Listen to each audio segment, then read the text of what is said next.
Ukraine যুদ্ধের শুরু থেকেই বৈশ্বিক কূটনীতির তলানিতে অবস্থান করছে রাশিয়া ইসরায়েল সম্পর্ক। গাজা যুদ্ধ শুরুর পর তা আরও প্রকট হয়ে ওঠে আন্তর্জাতিক রাজনীতিতে। তারই সবশেষ নজির দেখা গেল ইসরায়েলের উপর ইরানের ইসলামী বিপ্লবী রক্ষী বাহিনীর নজিরবিহীন হামলার পর। সংঘাত প্রশমনে দুই পক্ষকে আহ্বান জানালেও ইরানের বিরুদ্ধে কোনো কথা বলার ক্ষেত্রে সাফ না করে দিয়েছে মস্কো। স্থানীয় সময় রোববার ইসরায়েলের ভূখণ্ড লক্ষ্য করে সরাসরি ইরান থেকে কয়েক ডজন ক্ষেপণাস্ত্র ও ৩ শতাধিক বিস্ফোরক ড্রোন নিক্ষেপ করে ইরানের ইসলামী বিপ্লবী রক্ষী বাহিনী।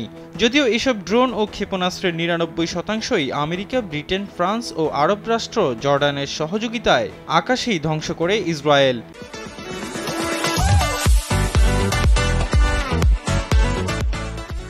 ১ এপ্রিল দামেস্কের ইরানি দূতাবাসে ইসরায়েলি বিমান হামলায় আইআরজিসির ৩ শীর্ষ জেনারেল সহ অন্তত ৮ সামরিক কর্মকর্তা নিহতের প্রতিশোধ নিতেই এই হামলা চালায় তেহরান।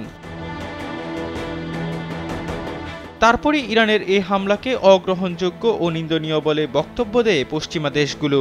এমন পরিস্থিতিতে পরাশক্তি রাশিয়াকেও ইরানের নিন্দা জানানোর আহ্বান জানায় তেল আবিব। তবে এমন আবদারের বিপরীতে ইসরায়েলকে কড়া প্রতিক্রিয়া দেখায় রাশিয়া।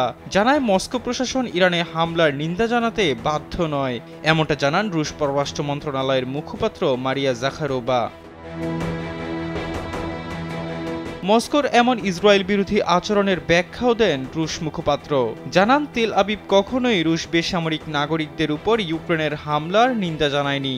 এ সময় রাশিয়ায় নিযুক্ত ইসরায়েলি রাষ্ট্রদূত সিমোনা হেলপেরিনের কড়া সমালোচনাও করেন তিনি। সিমোনা হেলপেরিনকে ইঙ্গিত করে টেলিগ্রাম চ্যানেলে দেয়া এক পোস্টে জাখারোভা লিখেন, সিমোনা আমাকে মনে করিয়ে দিন যে রাশিয়ান ভূখণ্ডে কিয়েভ প্রশাসনের হামলার সময় কখন ইসরায়েল নিন্দা জানিয়েছিল। অন্তত একবারের জন্য হলেও এমন ঘটনা ঘটলে তা বলুন। আপনি জানেন না, আমিও এমন কোনো ঘটনা মনে করতে পারি না। এ সময় ইউক্রেনের প্রেসিডেন্ট ভলোদিমির জেলেনস্কিকে সমর্থন করে ইসরায়েলের নিয়মিত বিবৃতির কথাও স্মরণ করিয়ে দেন জাখারোভা। রুশ মুখপাত্রের এমন বক্তব্যের আগে রিয়া নভস্তিকে দেয়া এক সাক্ষাৎকারে ইসরায়েলি রাষ্ট্রদূত জানিয়েছিলেন, ইসরায়েল আশা করে রুশ কূটনীতিক ও রাজনীতিবিদরা ইসরায়েলি ভূখণ্ডে ইরানের হামলার নিন্দা জানাবে, এমনকি মধ্যপ্রাচ্যকে অস্থিতিশীল করার ইরানি চক্রান্তকে মোকাবেলা করতে সাহায্য করবে। তবে ইরানের নিন্দা জানাতে অস্বীকৃতি জানালেও মধ্যপ্রাচ্যের সংঘাতপূর্ণ পরিস্থিতি নিয়ে গভীর উদ্বেগ প্রকাশ করেছে মস্কো। এহসান আব্দুল্লাহ, কালবেলা ডেস্ক।